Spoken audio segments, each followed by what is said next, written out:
going to be interviewing our third and final finalist for the position of Town of Adams Town Administrator, Dillon Maxfield.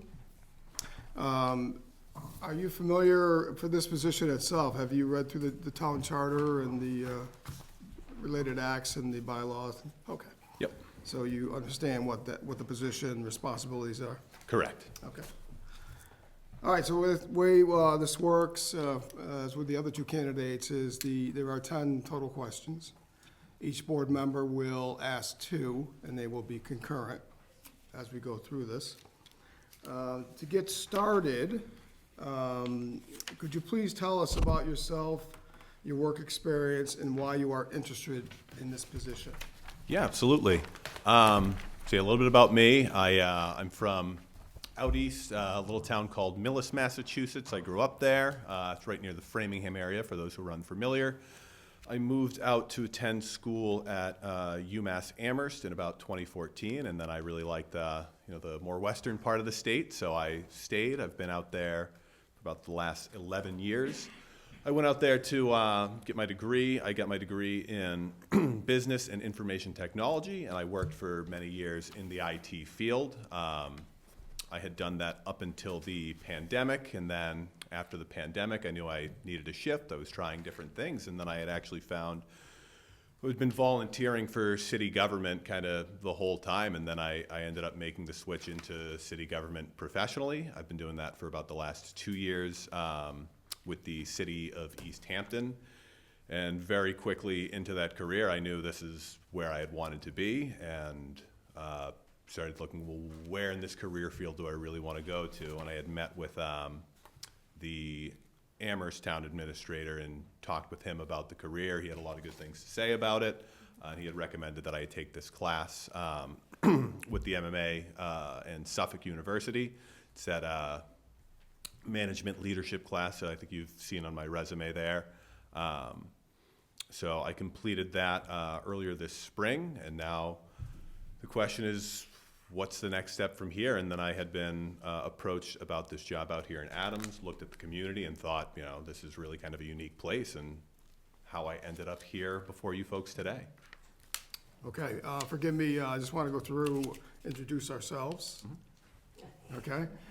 John Duvall, Chair of the Board of Selectmen. I've been on the board for 14 years, and I am a recent retiree from the General Dynamics Company. Congratulations. Thank you.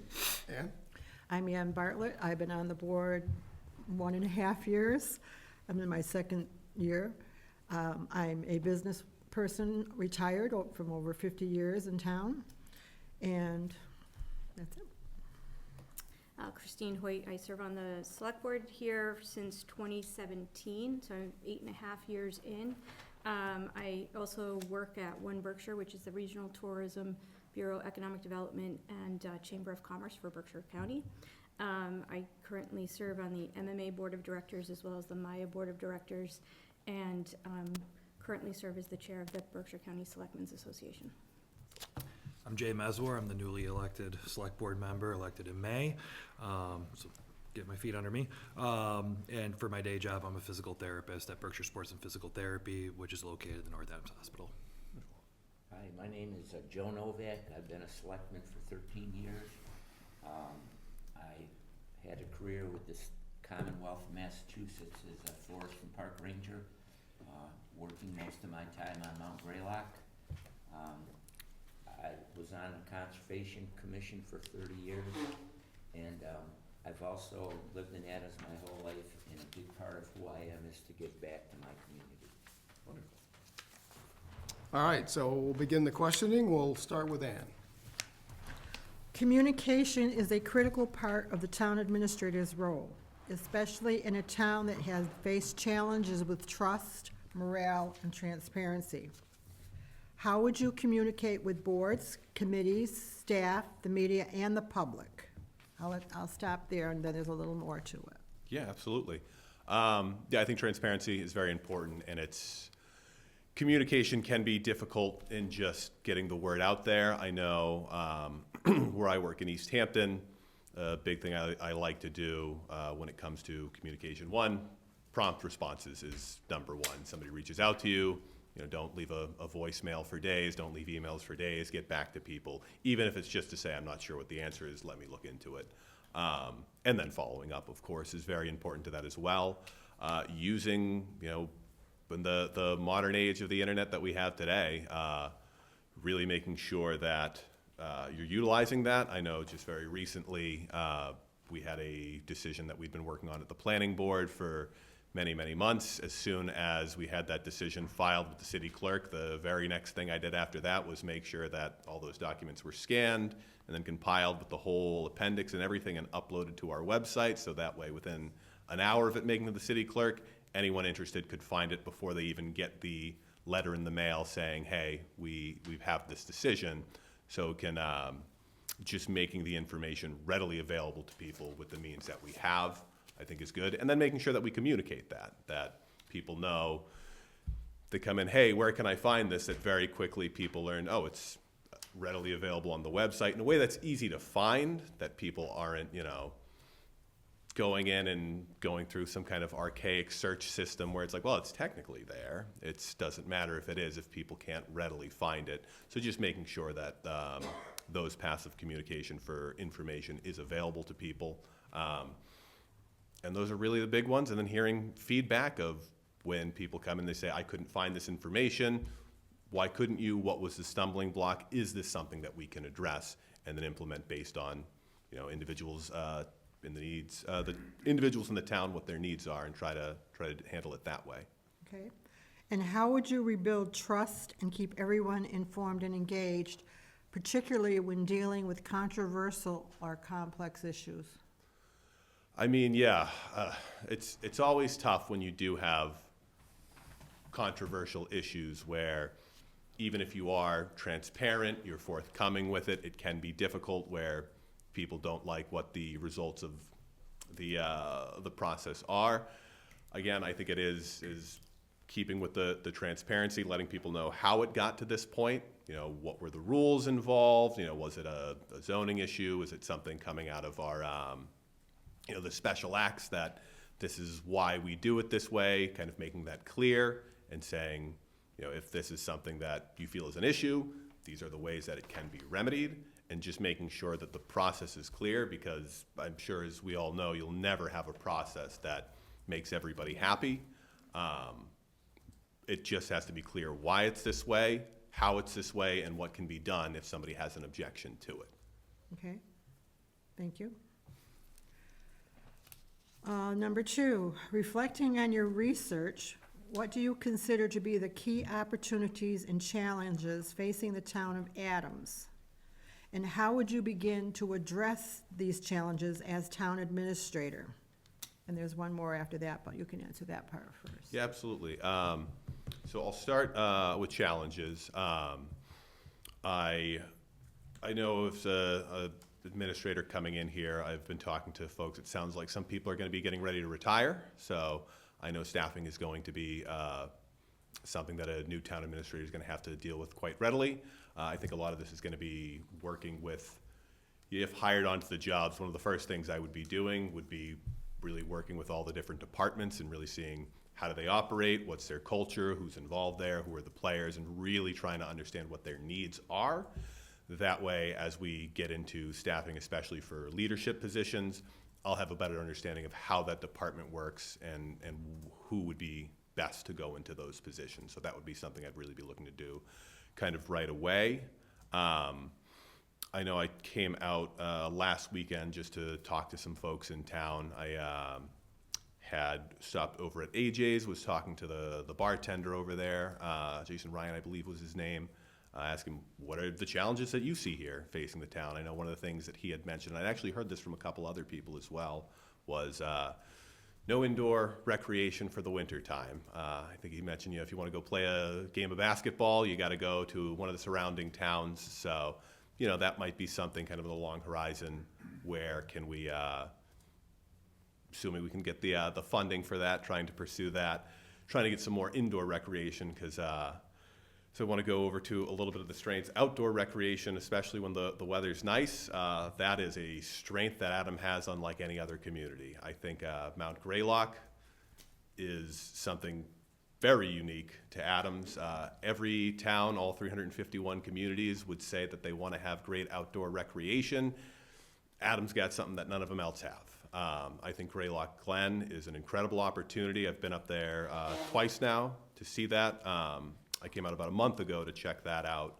I met with Dan Doyle, talked to him a little bit about what he's been looking to implement over there, and then since that conversation with him, I went up there again yesterday for the tour of Adams, and he's been able to implement some of those ideas. I talked to the folks over at, I believe it's Pinebrook Pub, Tammy. Yep, Yeah. Pinebrook Pub. I was talking to Tammy over there, and she's saying how, yeah, we're getting ready to go up tomorrow to do a pop-up over at the Glen. It's like, yeah, it's great, you know, great opportunity, and I think that is something very, very unique to Adams. I think Adams also has that very quintessential New England downtown. Again, not everybody has that, and we do, and that is something that I think really can be attractive to businesses. I know it is hard for businesses, especially today, so I think both an opportunity and a challenge is going to be supporting local businesses, attracting them to the area, and making sure that we're doing everything that we can as a municipality to make sure that they succeed. So these are some of the challenges and some of the opportunities that I see for Adams. Okay. And the next part is, and how will you handle public engagement and unpopular issues and decisions? I already said that, didn't I? It's been a long morning. No, you haven't asked him yet. Yeah. This is your first time asking him. Okay. So So yeah. how would you begin to address these challenges as town administrator and handle public engagement on unpopular issues and decisions? Yeah, I think, again, being completely available and transparent are going to be big ones. I think making sure that I am there for public events as we do these, that I think it's important for the town administrator to be out, to be talking to people, to be engaged. And then, again, just back to that point I made before of just when it comes to unpopular decisions, because as you know, I know in my role, and I'm sure all of you know for your years of service and to the town, you will always have unpopular decisions. It's just the nature of public service. Decisions need to be made. It's anytime you see a vote for anything, you never get that 100% consensus. It's considered overwhelming or a landslide when you hit that 70% mark. It's just really being transparent about the process and letting people know what their options are, how to remedy things, how to try to improve things in the future, and really try to hear that feedback of, even if something was done very transparent, very by the book, was popularly supported, when you do hear from detractors, what is the issue? Can it be addressed? There will certainly sometimes be people who aren't going to like a decision, and that is just going to be how it goes. It's happened to me. I'm sure it's happened to all of you. But making sure that you're not just brushing people aside because they didn't agree with you. Make sure that you are actually engaging with them, I think, is going to be very important for someone in this role. Okay, thank you. I have a follow-up for you, Dillon. You're correct in assuming that we're going to have leadership positions open in the near future. What's your philosophy on that? Do you like to hire in-house, or do you like to see somebody from the outside with different eyes to look at something? Because I've noticed as a selectman that all of our key decisions have been made by giving things to the inside. And I don't have any problem with that, but when they're not qualified and they're given the position and they falter in what they were brought on to do, it makes me wonder about that, because I won't mention names, but people know that there's been some hires here that haven't fit up to the bill, and it was inside because they knew it. They knew the person. They thought, well, this person's going to be really the person we need to, take charge, and a lot of times it hasn't happened. Yeah, without a specific, example, it's generally I lean towards, if it's just all things being equal, usually I like the outside kind of perspective to bring that in. I think it's good value. And when you open it up to the outside, of course, you get a larger pool of candidates.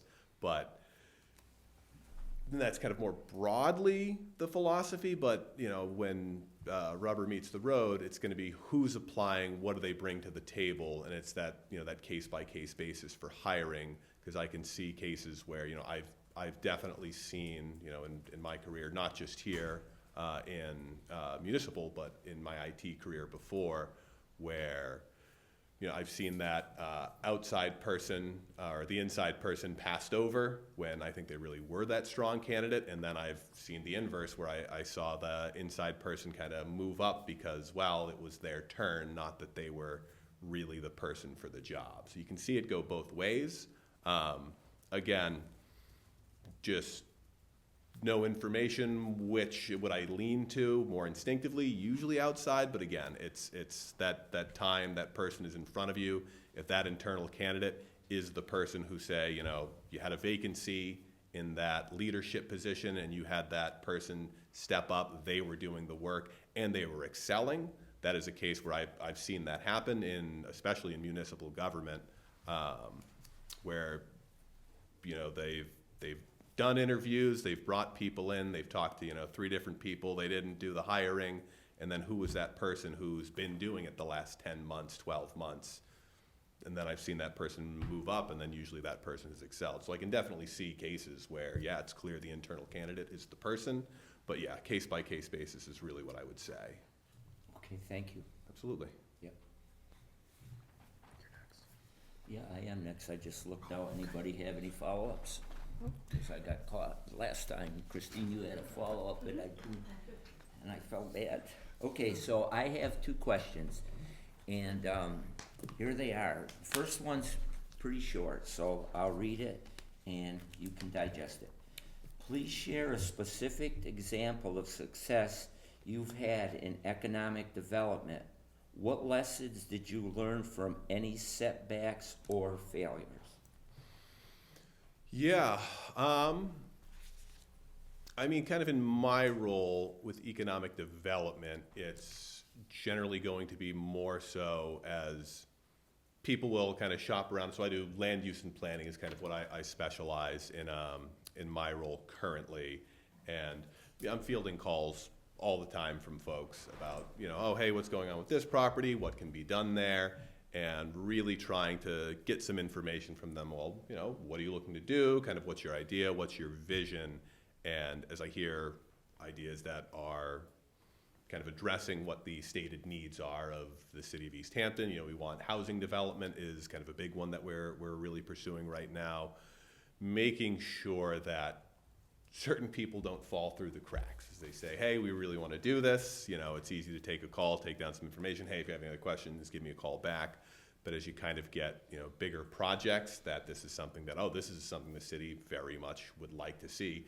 Making sure that I'm doing my part of staying in contact with these people, following up, letting them know, hey, these are the deadlines, this is what needs to be done. Are we moving forward with this? Is there anything you need from the city to get this going? And I think a specific case of that would be, we just finished wrapping up a project at it was a conversion of an old church into some condominium units, as well as then building several new condominiums on the site as well.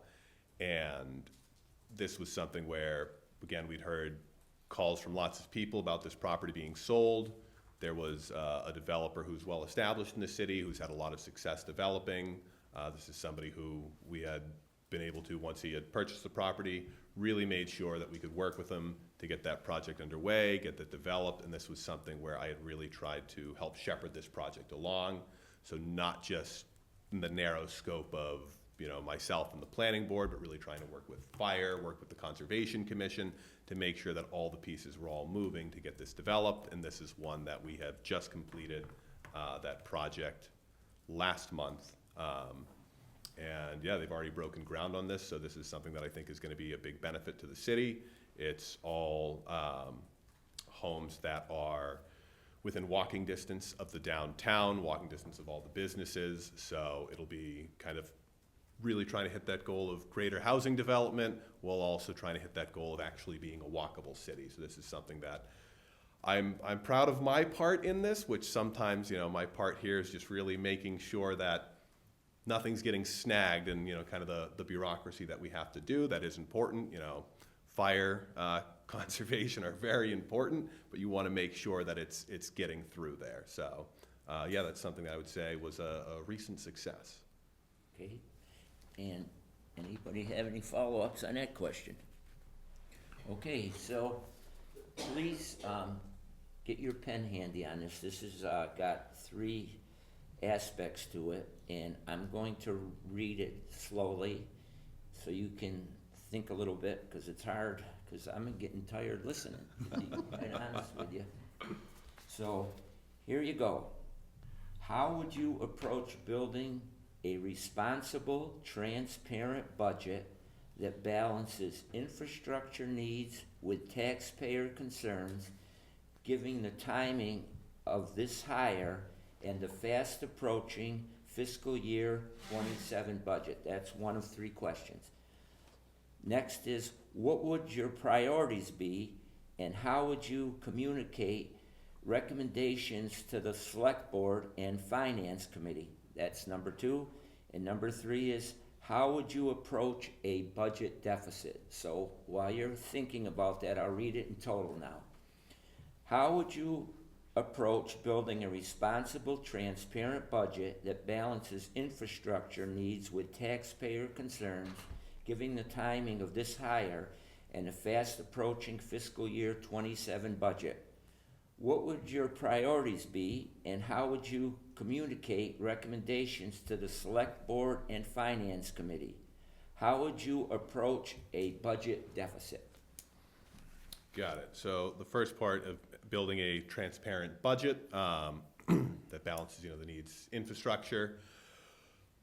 I mean, the first thing, if hired, the kind of top 2 priorities that are going to be I would say that first 6 months is going to be, as I mentioned before, working with the departments, trying to understand the culture and the needs, and that's also going to play into getting started the budget immediately. This is going to be working with the town accountant to see how have we done this historically, and what are we actually up against. Looking at historically the budget here, generally I see that it's been conservative, which is good, because that way you can always come in under budget and then you get free cash, which is always a good thing to help make the purchases for things like new vehicles, that sort of thing, which come up every year. So I see we had, I want to say it was around 14.7 million was the tax levy of last year, 3.2 million in state aid. So just trying to understand, where's the money coming from? Where is it going? Like most communities, we have that going predominantly to schools, with DPW and police as the other. So first, understanding what's in there, how we're getting our revenues, where the money is going.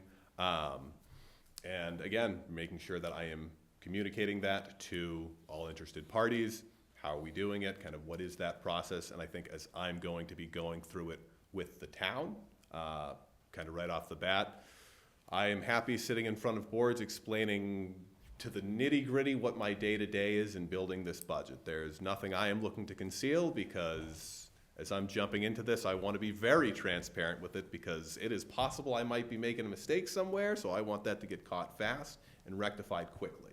So the big one is, how do I be transparent about it? I have a complete incentive for transparency on this one. I want to make sure people know what I'm doing, how I'm doing it, because I would be happy for any feedback of better ways to approach the budget. I mean, the balancing of, the infrastructure, this is again, a challenge that, it's not unique to Adam. This is, everyone faces this, where I'm coming from in Amherst, roads are our big thing. Roads are everyone's big thing, because roads are expensive and hard to maintain. And as you have the cold, freezing nights here that then thaws in the morning, any cracks quickly become big fissures. So that's the perpetual challenge. But again, being transparent about it, how we're doing it. and trying to be, smart, fiscally conservative with how we allocate that money in a way that we can maximize what we have. As terms of priorities, I think the priorities sometimes is going to be dictated by, what the demands are on the town. I'm sure you're all familiar with the increase in healthcare costs that have gone on this year. This has been something every city has simply needed to address. This has been something as a member of our union out there, as we know, this was clearly communicated to us by the city, what was happening. We all understood, the healthcare costs went up, city costs went up, our costs as paying members went up. This is something that I appreciated was very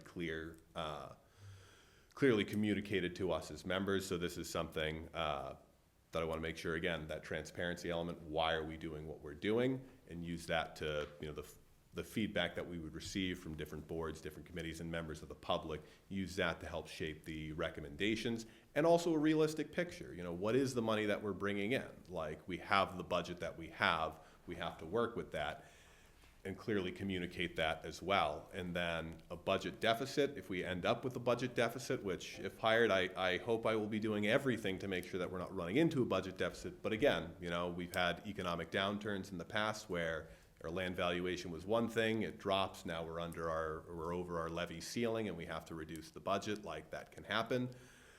Again, clearly communicating what the situation is, how we've gotten there, why we've gotten there, opening to suggestions of different ways that we can rectify this, but then just dealing with clear eyes and a clear head what we're doing here and how are we going to rectify this. Does this mean that we have to make cuts? Like, if you can't bring in more money, we're at a deficit. Like, you have to make cuts.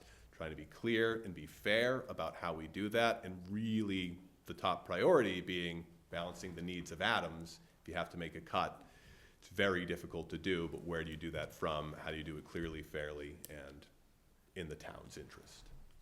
Okay, thank you, and I like to make things a little whimsical too, because, I'm sure the last candidate, it reminded me of things that I did when I was going to an important interview. All the way you're writing to it, your mind is like going on, what am I gonna say and how I'm going to say it. So I'll just break up your brain a little bit with something whimsical. Sure.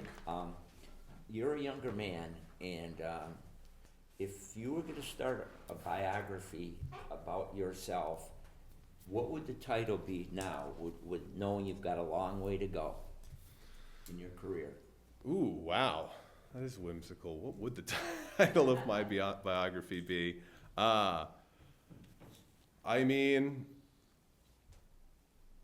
Maybe it would be, don't waste time, jump right on in. I think that might be it. I think I spent, time in my 20s kind of pursuing things, career-wise, that I didn't love it, wasn't necessarily passionate about it, but, it was That's working. a long title. I like the first part that you said was great. And Got it, then- sorry, the little blurb on the back or the Yeah, inside, right, yeah, you know. yeah, the little frontispiece inside. there. And then finally, you retired, and you're looking back at what you think you accomplished.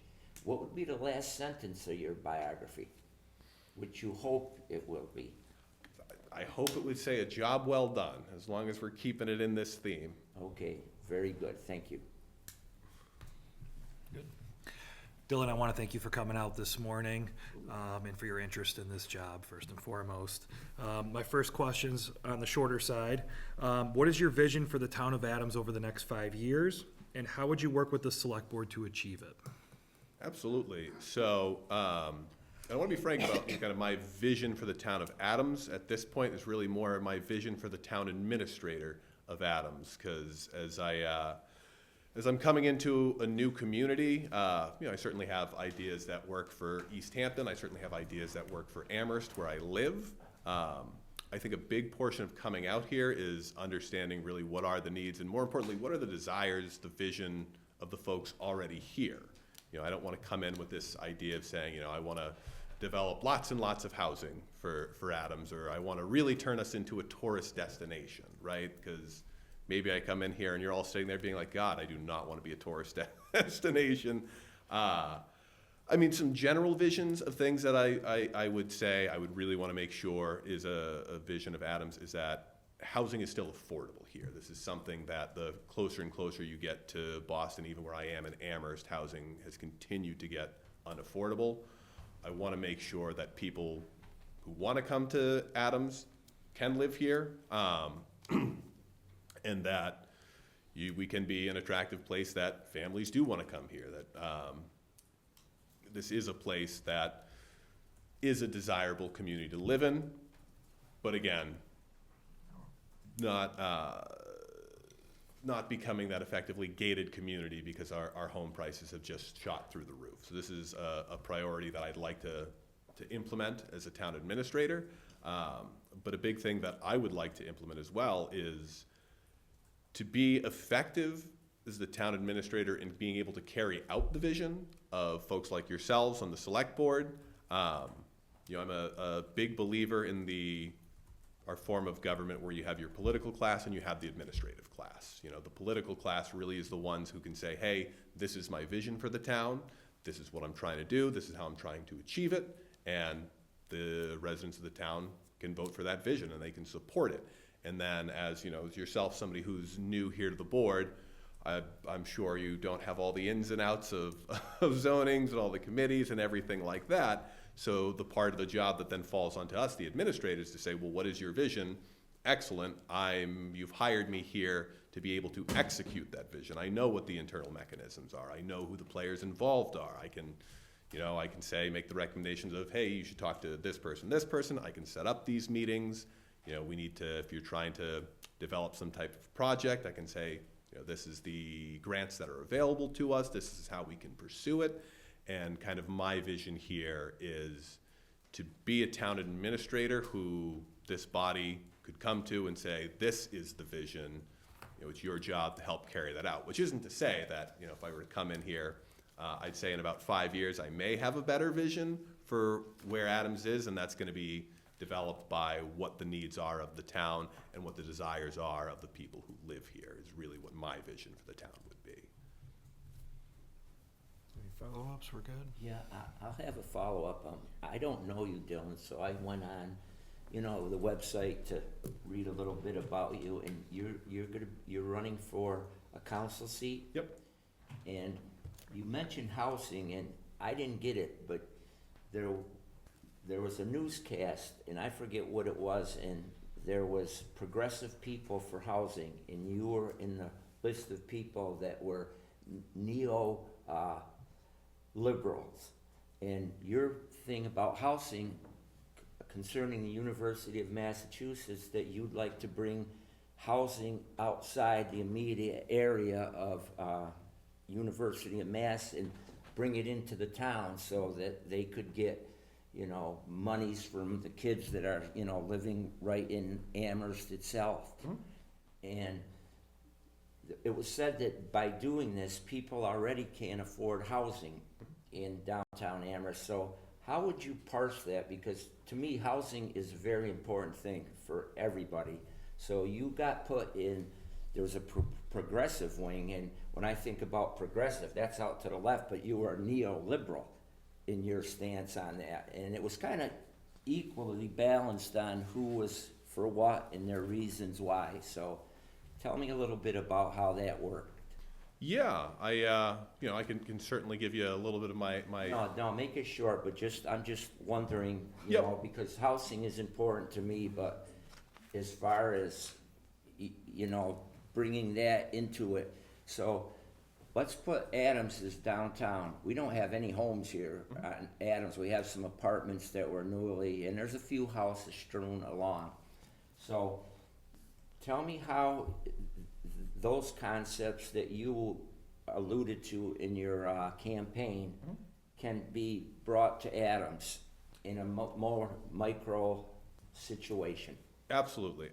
So just the very brief kind of elevator summary of what it is I'm doing, because in Amherst, where I've lived there for 10 years, I do have a vision for what could happen there. Home prices are very expensive, rents are very expensive. This is not only true for Amherst, it's true for the surrounding community. The university houses the majority of its student population, but it's still 40% of them are left to find housing off campus. This has driven up the demand that all housing that gets built in town is essentially taken up by the students. I've talked to students, I've been getting them to register to vote for the upcoming election. They're all paying, usually $1,000 a bedroom. The big issue that I seem to see, we don't have the supply for it. The vision that I've been proposing for Amherst is to develop specifically that type of housing that's for the 2/3 of the population that live there, that are finding it unaffordable, that are driving up the home prices for kind of everyone else in town. You look at that, we don't have, old buildings that can be renovated in Amherst. We have a very small landmass. I believe we're the smallest landmass of a flagship community out of all the 50 states. Don't quote me on that. That is something I heard knocking on doors. But we are undoubtedly small, so you have to be creative with the space that you have. So this is kind of what my proposal was, to address that issue for Amherst in a way that could keep neighborhoods as neighborhoods rather than becoming student rentals.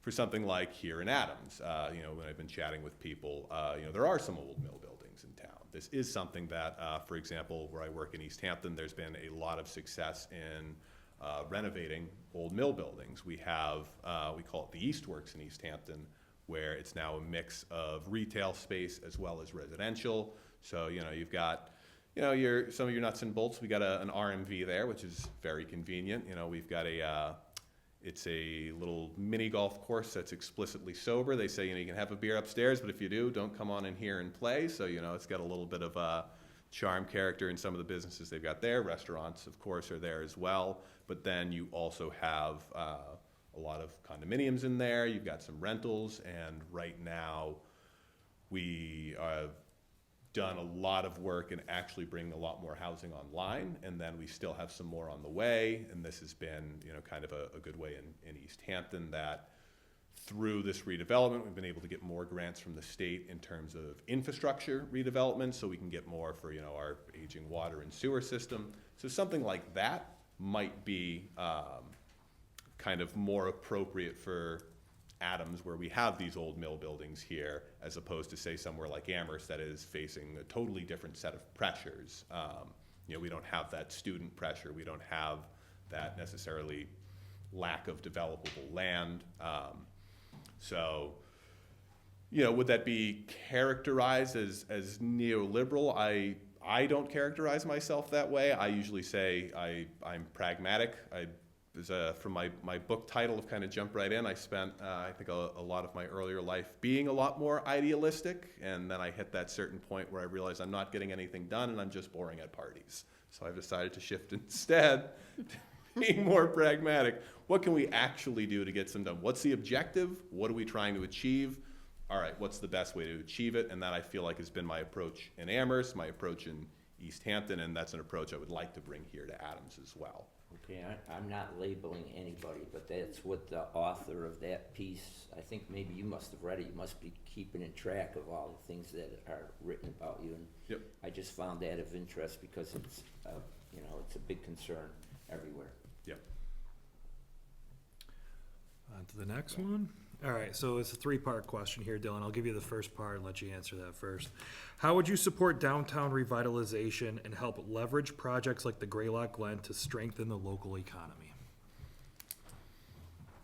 So supporting from the municipal section, the big one is really asking, what are the stumbling blocks people hit when they deal with municipal government? This can be a big one. Sometimes a lot of the criticisms are very fair. As somebody who works in land use and zoning, I see some where I have to have that conversation. It's like, why do I have to do that? I'm like, because it is what the rules are. I'm not going to argue with you about them being a little archaic in this case. But we still have to follow them. I'll help you out throughout the process. Understanding what the pain points are, I think, is going to be a big one. Making sure that this is something that, as I learn these, I can bring these to recommendations to different boards, committees, saying, hey, this is what I'm hearing, feedback from the business community. These are things that we can actually address as a municipality, right? So there is kind of the nuts and bolts of the bureaucracy that we handle. What's working, because people will say, well, hey, I don't want to put in this fire system, and that's one where I'm usually a little bit more keen to push back on and say, well, we don't like fires, so I think we're gonna stick with that one. There was a reason why you can't have the doors open inward on a nightclub. We've learned that lesson. So there's certain areas where, yes, there is very good reason for the hoops that we sometimes make people jump through, but understanding what those are and where we can perhaps make modifications is one. Two, are there opportunities to even go outside of the scope rather than say, well, hey, that's not a municipality problem. Maybe even say, all right, well, is there something as members of this community that I can do to help facilitate this business along? Are there things where I can maybe even be aware of grants that may be available to business owners that they might want to do? Is this something that we could implement here in town to maybe make these opportunities clear to people, kind of even help them, shepherd them along in that process, as opposed to saying, look, here's a form, go fill that out, and then good luck to you. Maybe this is something that we can help as well. And then, facilitating these conversations between people, really saying, what's the business that you're trying to do? What do you think might be the opportunities here in order to get up to something like Greylock Glen? How can you partner with that up there? Sometimes just looking at what's the project you're doing and kind of making recommendations. I know we had it was a bar in a kind of residential neighborhood that had been there forever. It was called the 413 Bar in East Hampton, and this is one that somebody had taken over. They wanted to use it for a bakery, and we'd explained to them, it's like, well, you can definitely use this for a bakery. It's a pre-existing use. However, this bar use, if you don't utilize that goes away, and that then goes away forever. So we kind of let them know what their options were, and they ended up doing kind of like a late night cocktail bar, usually for like kind of a post-wedding reception, which is something that they did a lot of work with. And it's been something that the neighbors love it, because it used to be kind of a rowdy towny bar. Now it's, a little bit more of a quiet post-wedding reception place. But this was, again, something unique about this place, that I had been able to convey this to the applicants, and that they ended up utilizing this. So really letting people know what their opportunities are and giving them that option of how best to utilize what's in front of them. All right, and the second part of the question, you mentioned you've been up to the Greylock Glen a few times now. What could you add to the Greylock Glen success and to the growth of the entire master plan up there? Yeah, so I think, as I've learned a little bit about the history of Greylock Glen, this has been a project, I think about 2 decades in the making, and now it's really kind of coming into fruition here. And I think that the director you've got up there, Dan Doyle, he's doing a good job, really trying different things, seeing what's working, and just kind of jumped right into it. I think part of this as well is, in my role of really seeing what are the ways that, we can promote this as a town. What are we doing? I think, social media may be an area we may want to get more engaged in. Actually promoting the town. As I go on social media, since I've driven out here a couple of times, I keep seeing ads for the different things that are great to do in the Berkshires, and I keep thinking, wow, if I come up in Adams, I know all these different things I'm going to be doing. Making sure that we're participating that in well, because, a lot of kind of what I've learned, especially, with campaigning, is you can have a great message, but if people don't know what that message is, then you got nothing. So making sure that we are getting the word out there as well to people. All right, and the last question here, you touched on them a little bit, but how would you collaborate with local businesses, nonprofits, and regional partners? Yeah, so I think that is just going to be just kind of a big part of the job, is making sure that we are communicating with them, we are understanding what their needs are, what their goals are, and I really feel like that's just kind of one of the cornerstones of this role here. You have to make sure, yes, you're available to people, but this is one I think falls into more of that area of, this is where you have to actively pursue these relationships. You have to build these relationships over time, understand who the players are, what they're doing, what the goals are, and then trying to understand where does Adams fit into this. And then I think, again, a part of the town administrator's job is seeing, well, as we form these relationships, what are the opportunities that are coming up? And this is going to fall into, I think, over time. I talk more about that as I would develop a vision for Adams. This would then come in to see, well, chatting with this business and, these regional groups here, we've got an opportunity to maybe develop, just throwing something out here, because you've got Ramble Fest, which you folks had just a couple of weeks ago, but something like that where now I'm bringing this to this board, and, you know, it could certainly be a case where, hey, I think we've got this opportunity to do this type of project, and it could come to this board, and that gets dismissed as saying, no, we've really got kind of no interest. We've been talking to the voters, they're not looking to do it, and it's like, well, hey, that's totally fine. I'm here to bring this idea to your attention, and then maybe it's the opposite. Maybe this board says, we love that idea, go ahead and pursue it, and then that's, again, understanding the nuts and bolts, who are the players, what actually needs to happen, the day-to-day work, because, you know, we can all have a great idea, but then how do you actually bring the idea into reality to make that thing happen? And that's going to be, I think, just a big part of this day-to-day job, is actually bringing ideas to life, knowing how it gets done, and doing it and executing. I have a follow-up, if I may. So Dillon, you've mentioned a couple of times the use of communication and, you know, the dissemination of information, and just recently you just talked about social media use. It's my understanding Amherst has had a communications department. It's been a model for a lot of other communities who would love to like go in that direction, but might not necessarily have the financial means to have a full-time communications person. We fall into that category of not having a full-time communications person, so the communication would fall on the town administrator. So can you talk a little bit more specifically about how you would implement a means in which you're going to be communicating in the way that you've talked about that communication needs to happen? Yeah, absolutely. See, you mentioned kind of how Amherst is doing it. It's trying to see, again, not try to reinvent the wheel, look at different communities, see how they're implementing it. You know, is it on, you know, Facebook? Is that where people gain a lot of traction? Is it on something like TikTok or Instagram or different things like that, where you actually reaching the people you're trying to reach? I think part of this is going to be trial and error.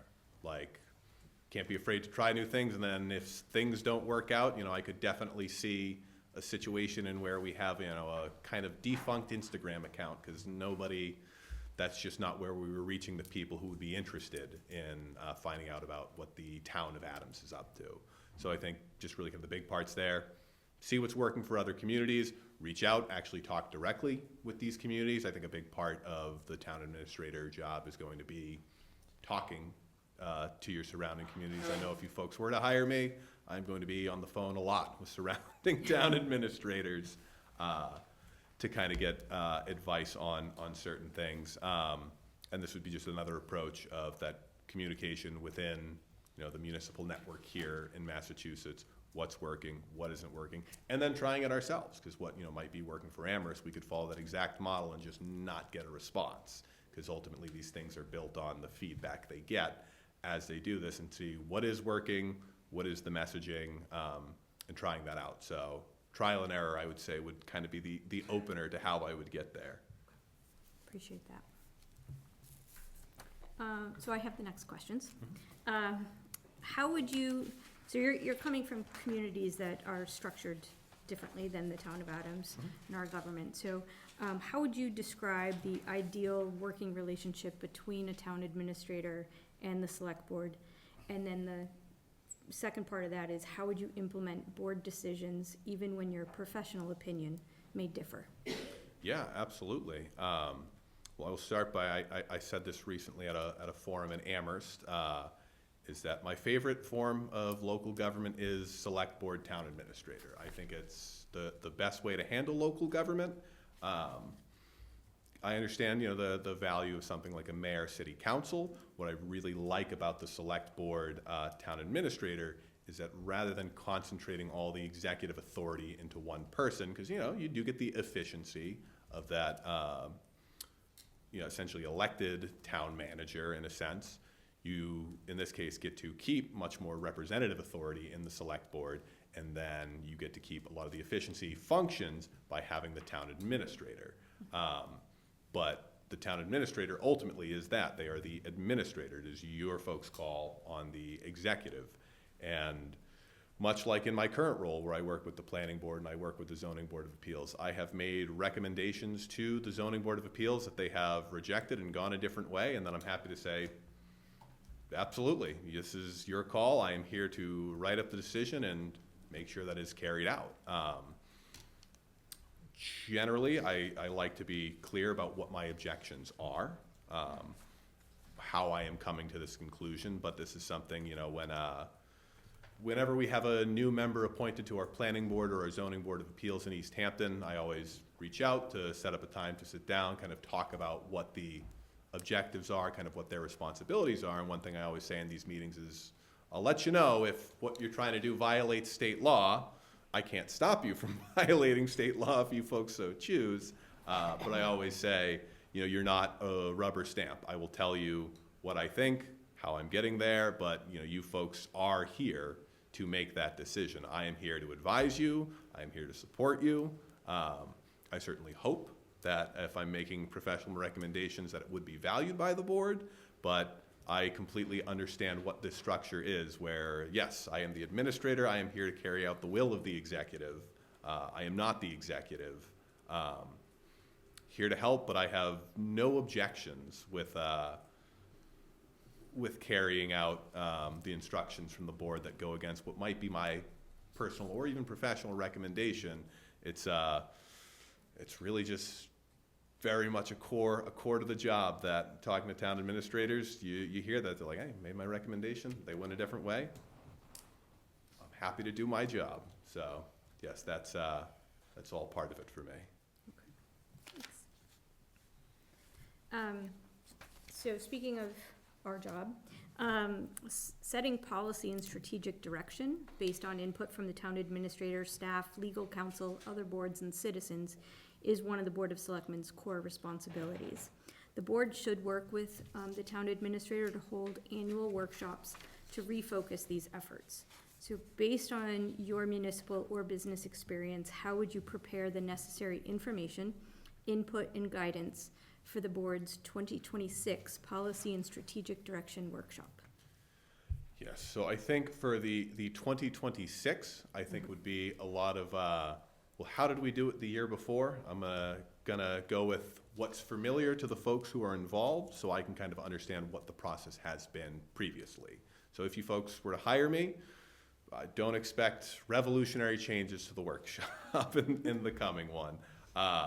But kind of playing into that broader philosophy, let me understand how it's been done, what's the culture here already, work within that, and then I'll see kind of what my own pain points were, where do I think the process can be improved, kind of outside of any independent feedback, but then explain what that is, maybe hear from other people, no, there is a reason we do that, and that is something I might have to deal with, but then also get that feedback from other folks of, where were your pain points in this? What can be addressed to make this better? Where can it be improved? And I think that's just going to be kind of the standard process for just the ongoing relationship between the administrators and the board. Even at just that case I was talking about before from the planning board where we approved those condos. After that process had been completed, I'd sat down, I'd reached out to the planning board chair, said, hey, can we set up a time to sit down and just kind of debrief what we think we got right, what we think we can improve on. And that would be something I'd be looking to do with this board as well. Jump into the process, see how it goes, probably sticking more to, like I said, tradition, and then say, all right, hey, what worked here, what didn't, where can we build on this? Spoiler alert, we haven't had one since 2019, so it's a blank canvas. Ooh, wow. So knowing that, how would you direct us through a planning and prioritization workshop? Absolutely. So, not getting into any sort of just vague ideas. What I would really do if you were to hire me for this job and address this, you would be the first person that I would sit down and speak to of, well, what is your vision of what this looks like? I, again, would be looking at historically what was happening in 2019 to kind of get prepared for this talk between myself and yourself about what we're doing here and saying, this is how it was done. Is this what we're looking to do? Are there changes that we can make? Really kind of what is the goal of this process? Get that from you, kind of put together a proposal, kind of workshop that a little bit more, and then hopefully bring that to the entire board saying, hey, been working with, Christine here, and where this is our idea of how we want to approach this process. Get feedback from the board, get that a little bit more, and then hopefully actually have, before we're jumping into it, actually have a roadmap of what it is that we're looking to do. Go through that with you folks, and then as we get through what I imagine would be, I hope it will be successful, I think it could be successful, but I think we'll all have feedback by the end of it of what could be improved, and just refine that process year over year would be the goal. Thanks. I have a follow-up. There was a part in here that was based on your municipal or business experience, and what is your thoughts about having the same auditor for a long period of time? Because I've brought that up, we've had the same auditor for at least 13 years since I've been on the board, and I've brought it up numerous times, and the auditor himself said, well, that's a pretty good idea, because you're looking at things a little differently. You have the same person coming in, and they've got a template of how they're looking at things. So it would be, how would I? No, I'll continue. Yep, my mistake. So, the last thing our town administrator did before he left was, his last bit of, what he did was sign another 3-year contract with the same auditor. So for 3 years, we have to have him come back in. Just as a correction, it was brought to the select board, we voted on it, and he signed it. Continue. Okay, yeah, I didn't vote for it, because when an auditor who's doing our work tells me 2 or 3 times that I've asked him that it'd be a better idea to get another auditor, and what's brought back to me was, oh, there's only a few of them that do that kind of work. Well, let's get one of the other few to come in. And I believe strongly that that should have been done. Why should a past administrator who's leaving our office at his last duty sign a 3-year contract with people he's been working with? And I didn't get a good response from any of the board members. They thought I was way off kilter by doing that, but I don't believe I am. Mm-hmm. So what is your thought of having the same auditor for a long period of time when you're looking at finances? I would say I don't have an objection necessarily to a long-term auditor, assuming I think they're doing a good job. I think this, we need to, especially for auditing, needs to be independently verified, but if I have an auditor who, one, I believe is doing a good job, who the select board is willing to continue to approve, and who is passing independent audits, I could see myself continuing to support this person. But as I believe Christine had just mentioned here, if this were the case where I were coming to you folks saying, I don't think this is a good auditor, or a good anyone for this matter, and then maybe you and myself were in agreement and say, hey, we don't like this person, we want to go in a different direction. If the select board, voted 4-1 to approve this person, I'd be sitting down signing that 3-year contract once again, because I will be making recommendations, but ultimately it's going to be the board's decision of what you want to do. And I don't want to just kick that question off and just say, well, hey, this is what I'm saying and you guys do whatever, because I think in the case you're saying here, this is, I believe the previous town administrator was making this recommendation to the board, and this was something that you disagreed with, which I would certainly be open to sitting down and understanding, what these issues are, and then even in a case where maybe you and I don't agree, and maybe the rest of the select board's in agreement, and you're at odds here, where is something that we could address, well, we not be getting rid of this person, but what are the issues that they're bringing up, that how can we address them? What are the recommendations that you're making that aren't being received by this person? Is this something that we could actually address? Is this something that we could implement? And that would be something that I would very much be interested in doing if brought on. Okay, thank you. All right, we got about 11 minutes to go, so 2 more questions. The board should return to using subcommittees and liaisons to work with the town administrator and staff, helping ensure a well-informed and efficient Board of Selectmen. Can you share examples of subcommittees or liaisons that would both support board decision-making and help streamline the town administrator's responsibilities? And then the second part of this question is, for instance, a capital improvement committee could vet and support capital budget recommendations before they reach the board, finance committee, and town meeting. Yeah, absolutely. I mean, yeah, one that comes to mind because, again, one of the nice things I love about, our system of government is we have, 351 communities all kind of doing the same stuff that we are. As mentioned before with communications, other people have made a blueprint, try it out, see what works here. A big one that a lot of towns are adopting are economic development committees. This would be one that we want to get together and try to see, again, what communities have had success, because you can certainly have committees that get created that just never really get off the ground. So trying to make sure, you can always put words into the title there, but you really want to make sure what communities have been doing this and where has it been successful and how has it been successful. I think this is going to be a big part of the town administrator's job, is seeing what's working in other communities, how can we implement it here. So that's one, again, that comes to mind is, economic development. Another one, is it going to be something like Chamber of Commerce, Business Improvement District? This is generally going to be these are more private lobbying committees. They have the committees, they have their board of directors, but this is something that's independent of government. They then come to us with recommendations. Is this something that we may want to have something more internalized, that we have that? Is this going to be something that reviews, as I mentioned before, you talk about those internal pain points for businesses as they try to navigate the city? Can we have people who have that committee that look at different things like fire, like DPW, that zoning, and these different things here, who they meet, and they can actually make recommendations to myself and this board of changes that could be made? Those would be a couple of them.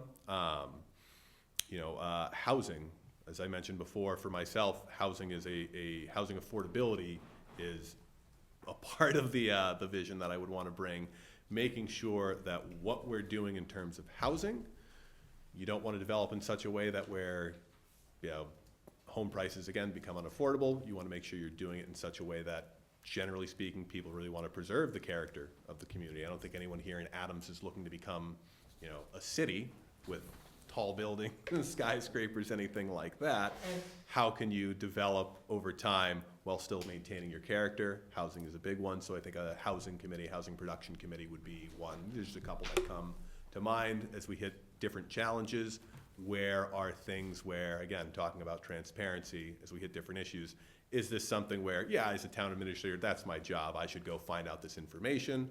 Or as we hit it where, no, this is something we really want to be getting the public involved in early. This is somewhere we want to have a committee and kind of hand that task over, and I work more, again, as a supportive role to that committee. Okay. Yeah, just a quick follow-up, and this is just a statement. What makes it difficult in Adams for building homes is a lot of our land is protected. And it makes it hard. A lot of our land that would be, good for building homes is either an agricultural preservation, or it's got wetland restrictions and the things that go on and on. So that makes it difficult for us, and that's why I think we all agree that, we've had promises from people that, I remember the guy was gonna give us $1 million, let me have that property down on Hoosick Street. And we're still holding our hands on our behind waiting for him to come. And that's the reuse that we need. Those are beautiful buildings, as you could see the one that was done at the corner of, East Hoosick and Park Street, if you're familiar. It stands out, and those are nice. And they're great reuses, because those buildings are structurally sound there. And I go with that type of thing, and we do have them here, but, finding development is hard, and it's only gonna get harder now with what's going on with the cost of things and everything. So I wish so many things, but I'm a realist, to get them off the ground and to keep them going. And lastly, I'll say the only project I can remember that a person came to this town and says, I'm gonna do it, is Ina Moore, who's done a theater. I've heard it from so many people, and then all of a sudden, well, I couldn't get a grant, or I just couldn't do this. They don't wanna put their money into it because they're not sure their idea is gonna reap benefits for them. So they'll use other people's money, but, you know, to get the person in this town that's gonna say, hey, I'm gonna do it. And, you know, we have businesses come and go because we're very accommodating to people that wanna come in. Everybody I've heard says, oh, they come up, they'll give us everything we need. And I believe that we do, but their business sense isn't right.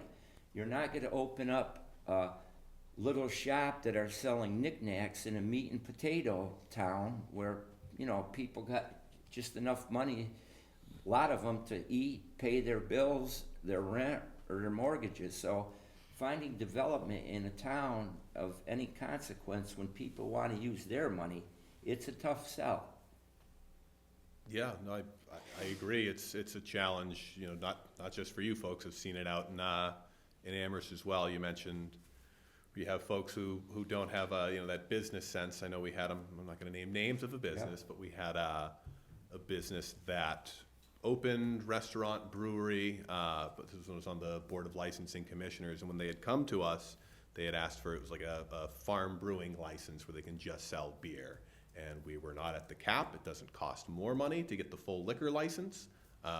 We advised, hey, why not just go for the full license? We will not even hold you up. You can do it here in this meeting. They're like, nah, we're all set. We sell beer. And they ended up opening up for kind of our busiest day of the year. It's we call it the block party.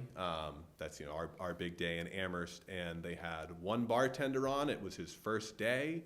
And this was the big day here, and no amount of support from the town, no hand-holding, no anything we tried to do could have helped that when that's your execution. You know, we can't run the business for you. You don't want us to, nobody wants us to, but any of us could have told you, you know, maybe 2 people on, maybe start him a week before so he knows what's what. It's a challenge when you have people who don't have that business sense come in. And then, of course, the thing you read in the paper is going to be, you know, they didn't receive the support from the town. It's like, I don't know about that. I think we gave you what we could, and at a certain point, you have to execute. So yeah, I mean, it's a challenge. You know, you mentioned the increased cost of building costs and materials. Yeah, it's a problem I think I've experienced back in Amherst as well, where we've missed a lot of opportunities when interest rates were low. Things were easier to develop, and we let it go by, and the problems are still the same. Now they're just more expensive to deal with. Part of it is, yeah, going to be that long-term fostering relationships, understanding who the players are in town, who step up, who actually mean business and follow through, and understanding the people who it's like, well, hey, when you're ready, you come to us. I'm not going to be calling up, following up every day with you because, you know, I've got other work I'm doing here, and trying to understand and identify those people. I think is part of it. Okay, thank you. All right, final question. As the Chief Administrative Officer, you will oversee the day-to-day operations of town departments and staff. How do you build a strong, accountable, and motivated team? And the second part is, what is your approach to evaluating department performance, supporting professional development, and fostering a positive workplace culture?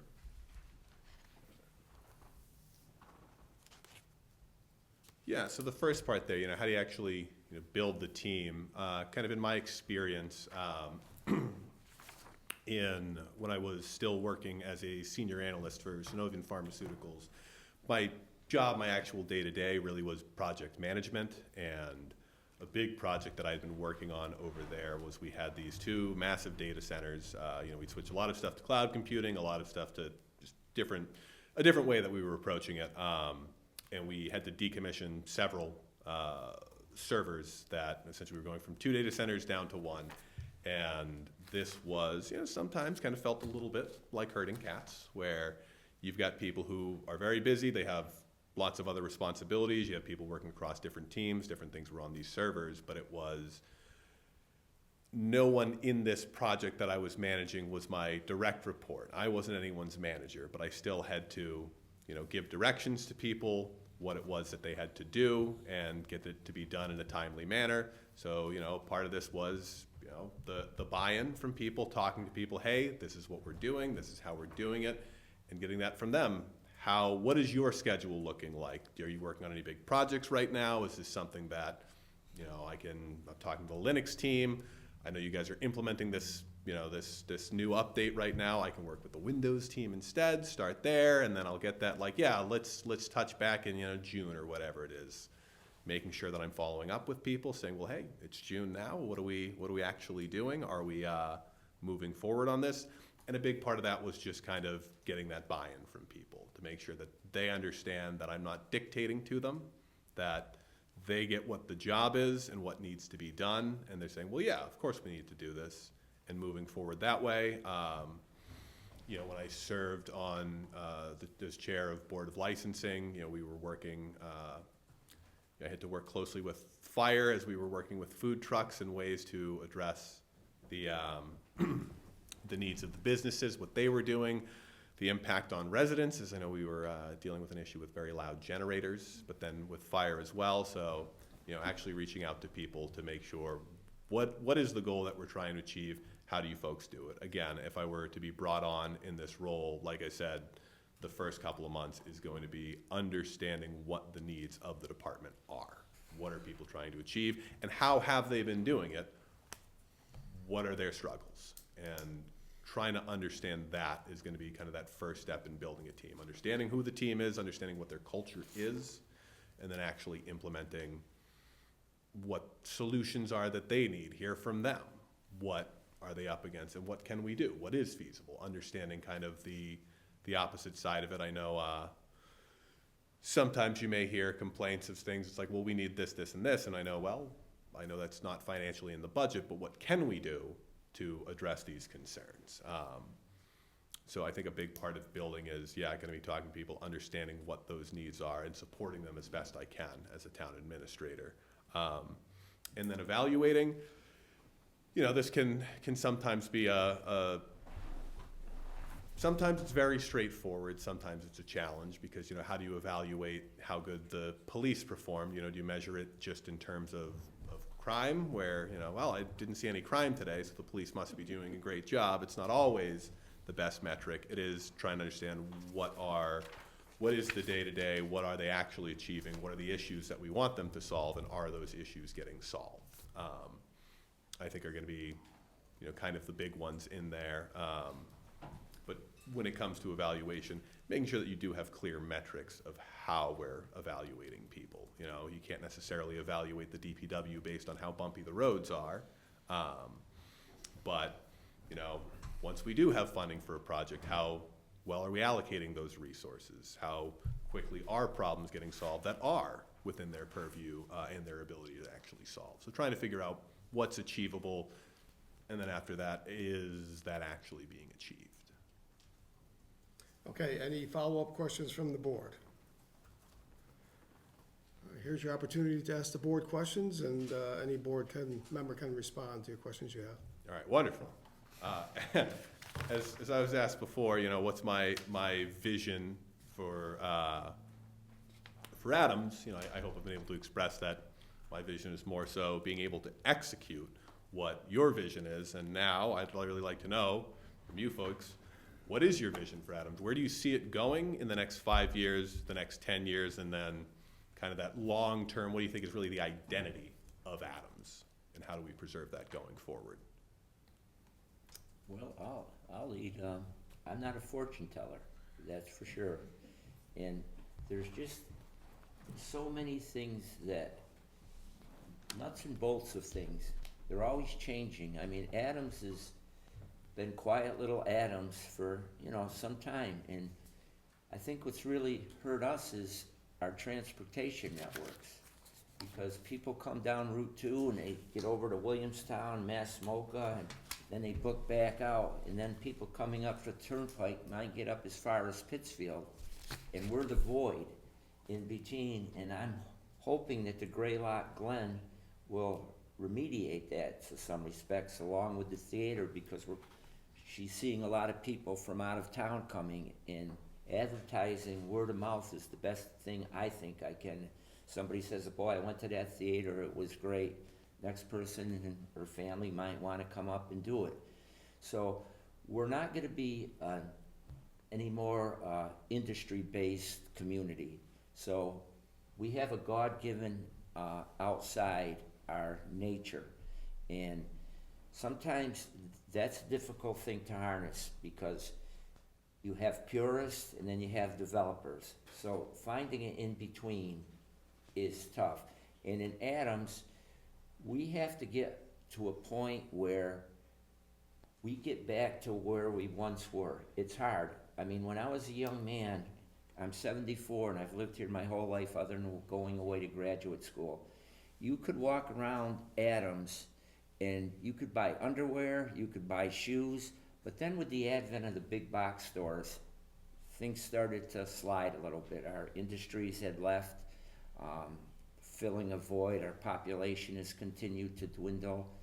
Our demographics are becoming elderly people, so the vibrancy isn't there. I think in order to bring back anything, you have to have vibrancy. And vibrancy usually comes from kids and college graduates. You know, they're young, they got the vitality.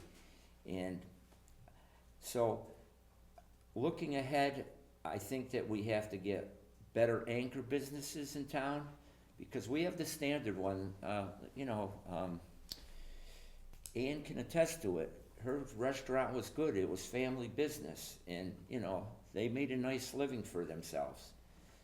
And well, I don't know. I won't say that. Well, you know better than that, Ann, about don't fall asleep. We're almost done. I'm not falling asleep, Okay. I'm contemplating. No, but it's to bring back vibrancy in interconnection with other communities. And Massamoka, and I know I'm going on a little too long, but I feel strongly about the vibrancy. You'll have businesses in duplicate, but people say, well, you got too many restaurants. Or we have two in town that, I go by and they're both doing well, People want to go from one to another, but once nighttime falls in Adams, you might as well just roll up the rug, because you can walk down this town in nighttime and you won't even see anybody. And it's been like that for years. And it's nice to see cars at the show lining up all the way down the streets, the parking lots. It's exuding, progress, and it's making a new history. But I don't know, I lived here my whole life. I don't have the idea what it is, what it should look like, how it should look, because I don't know, everything's predicated on money, interest, how you brand yourself. And so I'm long-winded, but I can't give you an answer. I just can't.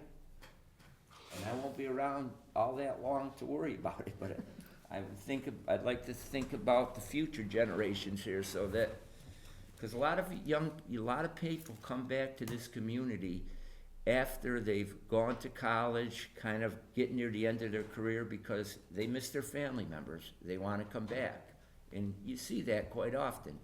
But I don't know, it's got to be full strength ahead, and maybe as a town administrator, whoever's chosen, they can figure it out better than me. I just can't figure it out, and I admit it. I don't know what to do. Okay, Jay? I'll keep it very short. I want Adams to be a destination within 5 years. I don't want this to be a town where people are just passing through just to take a look at. I want people to come here because we have something to offer them, and also because they want to be here. So that's the one word I'm going to look at, is destination. So I'm the one that's different on the board. I am not originally from Adams. I chose Adams. I'll be in my 20th year of being a resident in the town of Adams in 2026. So I still see, it's the romantic in me, right? So I still see the opportunity, I see the beauty, I see that there's so much going for the town of Adams. Sometimes we have to get out of our own way in order to move forward. To Jay's point, when people do see Adams as a destination, and then when they do visit Adams, they come back. So, a couple of examples. One, you mentioned Ramblefest, as you were talking. And one of the things that happened last year when the Glen opened, I was volunteering up at the Glen, greeting people for Ramble weekend, because it was the first weekend it was open. And there was this, we had like a monsoon the day of Ramblefest, right? So it's the first time they ever canceled the event. And this young couple from Brooklyn shows up, and they said, we built our entire weekend plans over the fact that we saw a social media ad for Ramblefest and the event was canceled. So like, what do we do now? And they came up, they had a lovely conversation. They talked about all of the other things that they had done in North Berkshire the night before, the things that they had tickets for, like they went to the Adams Theater, right? So they built an entire weekend over the fact that they wanted to come to Adams. They saw it as a destination, and they said, we can't wait to come back and actually realize that event. And they did come back this year, which was amazing. And then the other example just happened this week, and it was Thursday night. I was at an event at the Revival House. It's one of our 3 lodging properties that we have in town. There's only 22 lodging rooms in Adams. So a little bit like East Hampton, where there's no lodging. But there's this woman who came from Central Connecticut, and she was staying there in order to go hike Mount Greylock. She was staying there because she was going to go see something at the theater that weekend. And she came back a year later because she took the train that goes from Adams to North Adams that some of our residents like to laugh about, that like, oh my gosh, why would we go to this train for nowhere? But she came for the foliage train, loved it so much, and said, that's more than a day trip. I need to make this a weekend. And she sat there, she told us her story, and she was like, this town is amazing. I've got a choice of restaurants, I have a choice of outdoor recreation, and I have a choice to go to the theater.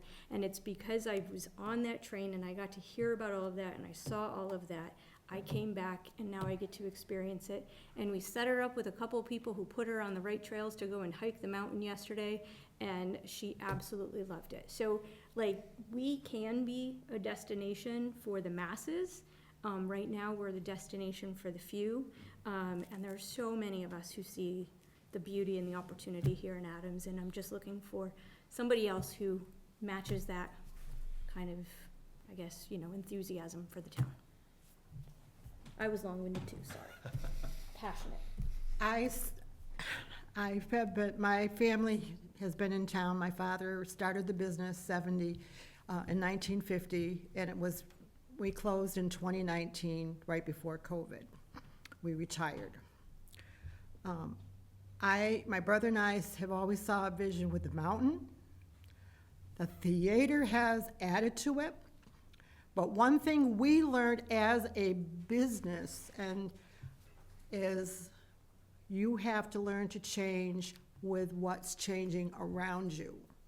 So if a business comes in and they are, maybe a little competition and they do something different, well, maybe you join them, like changing your hours, being available for when the people are going to be there. We had our regular people from the town of Adams that were, I still can tell you what they eat. But we also had people that would come on Sunday morning from Bennington, from down county. They were our regulars because we provided them with what they want. And I can see the town itself finding that niche and giving people from all over what they want to do to come to our beautiful town, because I think it's beautiful. I left it to go to Cheshire for 5 years, and I said, no, I got to go back to home. But that I can see it happening. So my question for you is, would you be planning to move to Adams should you get this position and enjoy what we have here? Yes, I would absolutely love to come join this community.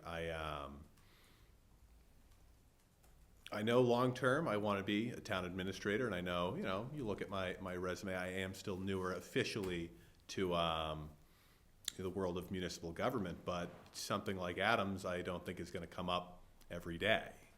This is a very unique community, and this is somewhere I would very, very much want to be a part of.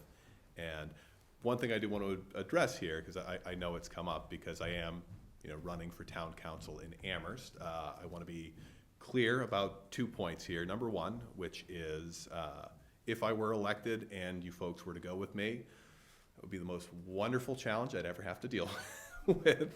But it would be something that, again, I've taken this on, challenges like this in the past. As recently as last year, I was working my full-time job.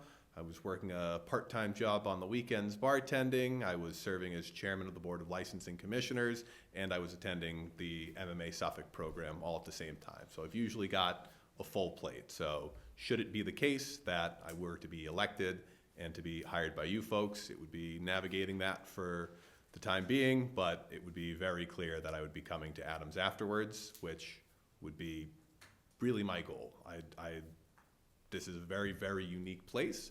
I'd really love to come join this community out here, and I hope you folks would have me for that.